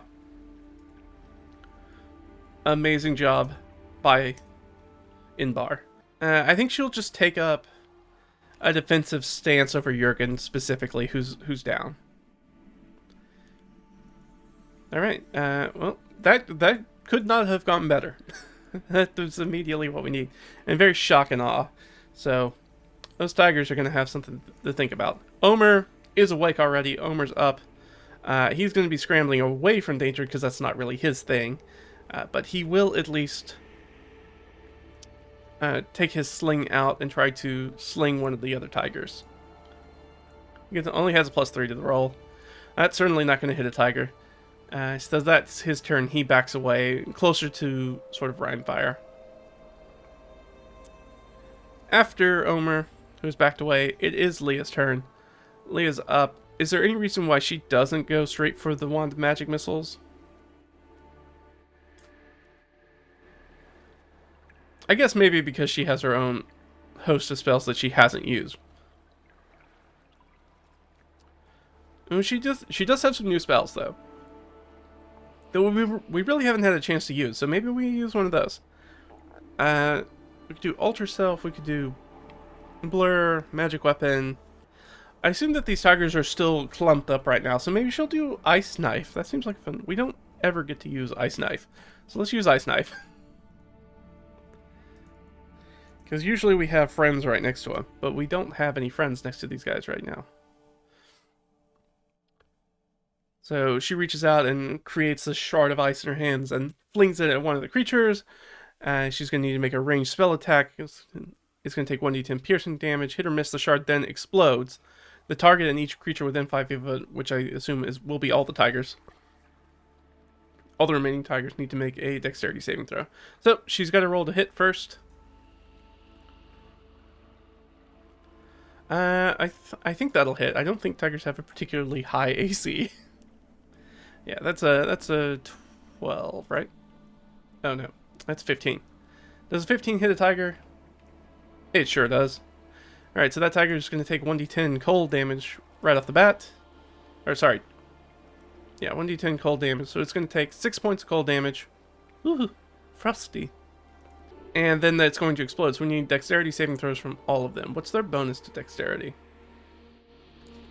Dexterity saving throw is +3. Okay. And Leah's DC is 14. So they need to roll an 11. There's 3 of them. Fail, pass, pass. That first one's the one that's already hurt. So that one's going to take 2d6 cold damage.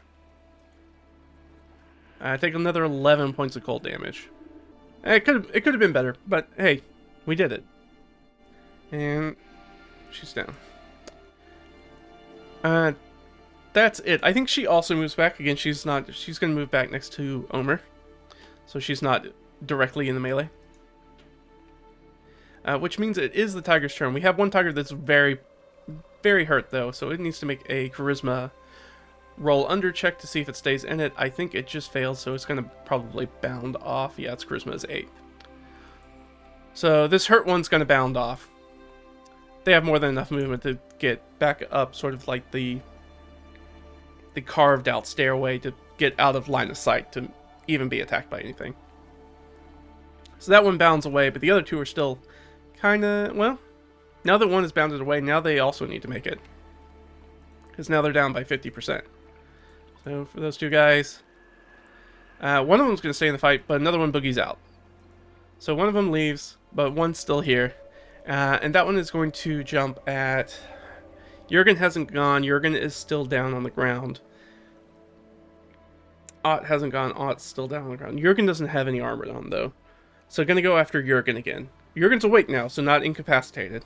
Because she got really effed up by the first tiger attack. But is going to move up, and I think it's going to do... Since she's already down, I think she's going to do... Okay, so it can pounce. It can pounce and then prowl. Try to combine those together into prounce. Maybe a little pow instead. So I'm going to try to pounce on her and then move up to half its speed away, 20 movement back towards the door, and try to take the hide action. We'll see. See if they can find you in the shadows. But that is, there's not going to be a lot of shadows now that the moon sword's in play.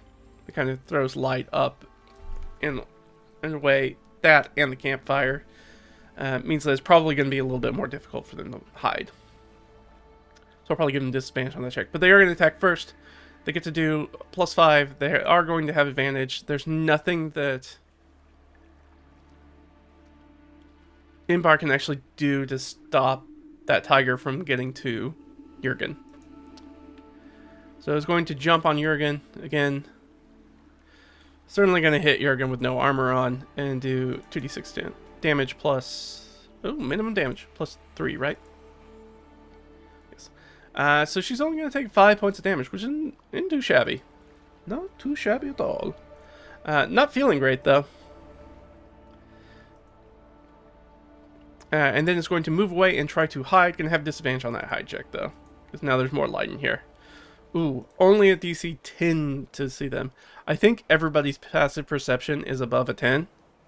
So I don't think gonna be hidden from literally anybody. Yeah, no, everybody can see the tiger, so the tiger does not do a good job of hiding.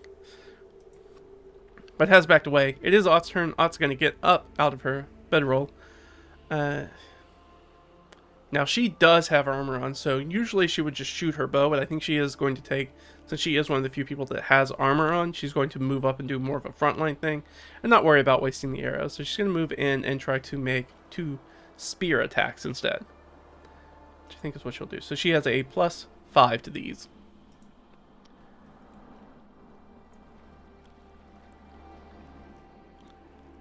That's a miss on both of them. No, wait. That 8's a hit. That's 13. That's their AC. So she hits with one of them. Whew, thank goodness. And does 7 points of damage. No. Yeah, that's all she can do. She doesn't really have a good bonus action here. She will maneuver around to maybe where she might be able to get into flanking with somebody. And it is Jurgen's turn. So Jurgen is fully bloodied now. Kind of getting up, kind of sitting up and finally getting out of her bedroll. This is all slashed up now and getting to her feet. Grabs her holy symbol and I think she's just going to use her basic spell. I don't think she's going to have anything that's going to be particularly useful here.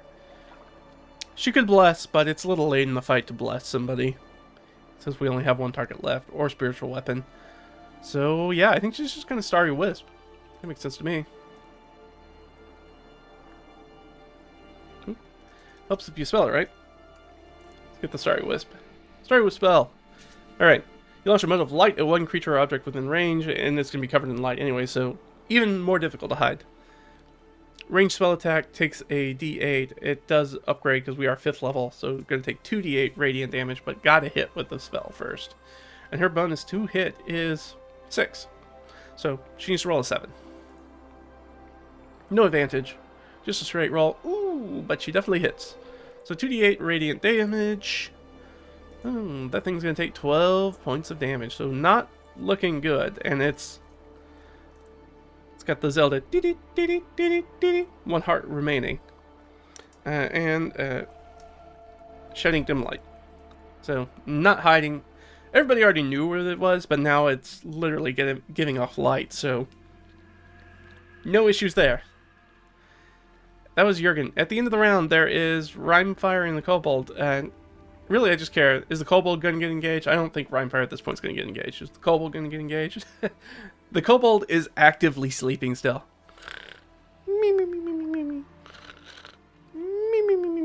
Like, has not woken up at all to this tiger combat. It just sleeps like the dead. Just cannot be awoken. Alright, back up at the top, that's Imbar. So Imbar's going to move into flanking and try to get an attack and try to end this real quick. And she crits again. Nice. I don't think there's any way she doesn't kill it. It has 3 hit points left. She cannot deal too little damage. But let's roll it just for fun. Because she is going to do another big load of damage. Actually, we rolled really badly this time. So she's only does a flat 20 points of damage. But that's certainly enough to kill the tiger. That's the end of combat. As she comes in, I think she just slashes this one across sort of the throat, and there's just blood gushes out as she kills this tiger. She kind of looks around. Is everybody okay? And they go check on Jurgen, who's bleeding quite profusely. I'm okay. I'm okay. He just kind of breathes a little bit. So we're going to do a little bit of quick healing because there's still a chance we could have another encounter tonight. It's unlikely, but there's always a chance. So somebody needs to spend some hit dice. So I think she'll spend a spell. She'll do a 2nd level Cure Wounds. So she'll give herself 3d8 plus her 3 back. 3d8 plus 3 back. And then probably spend some hit dice. Alright, so she gets 13 hit points back just straight up. And then, yeah, she'll spend a hit die, I guess. To see if she can get back up to full. Let's do that. 1d8 plus 1. 6, so that'll give her 7 back. Which I think just puts her just under, right? No, puts her actually exactly where she needs to be at 46. And she will, at the cost of 1 hit die and 1 spell. Which is a fair trade-off. And everybody, you know, you're going to tend it to. I think in another situation we'd probably have some words for the kobold, but since this kobold is also in front of Rhymefire, we don't want to strain that relationship. So we're going to let that dog lie. And we're just going to go back to resting. Now we made it through 2. We have 3 more checks to get through in the evening. We still have advantage on it. Oh, good, because that could have been another encounter. And okay, we made sure to not get another one. Alright, one more check. Oh, we saved ourselves a lot of grief because we decided to bunk up with Rhymefire. So that saved us from multiple other encounters that we might have also had through the night. Okay, so the night passes, which means everybody gets their hit points back, which means that people get their spell slots back. Alright, but that is the situation. We make it through the night, we had our fight, we wake up, everything is fine, as far as we can tell. We can head back into the Miasma. We're close, we're about halfway there, I think, in this next day. Let's go ahead and roll it. We're going to wake up, let's go ahead and roll our Constitution threshold. Hopefully real high, big money. Alright, it's 10. So this is more about, Leah. Alright, we lost our exhaustion level. We don't have to worry about that anymore.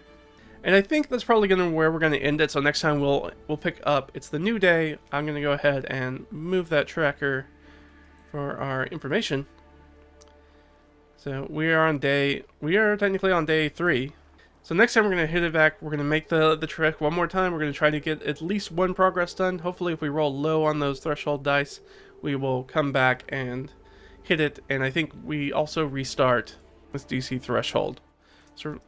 So that will restart when we hit it up next time. But yeah, that's going to be it for this session. Hopefully you guys enjoyed it. Thanks for coming and hanging out with me. This is always fun. It was really cool to be able to move in this chaotic miasma. It's going to be its own little sort of adventure. It's nice to find out that Rhymefire's okay. And it is, in his own way, progressing and maturing as a dragon, with all the goods and bads that kind of come from that, right? We see that sort of pride that's coming up, but also, if we stay within Rhymefire's good graces, we can continue to be, might continue to be a powerful ally for us in the future. We'll come back in next time. We'll see if we can really get to the source of the miasma, hopefully, and we can deal with that. We'll have to figure out what that is, though, because we do not know what this is. It might be a primordial bleed into the Chaos Forge, where all chaos magic comes from. Maybe, maybe not. We'll have to figure that out next time. Thanks for hanging out with me, guys. And I'll see you guys next time, alright? Bye.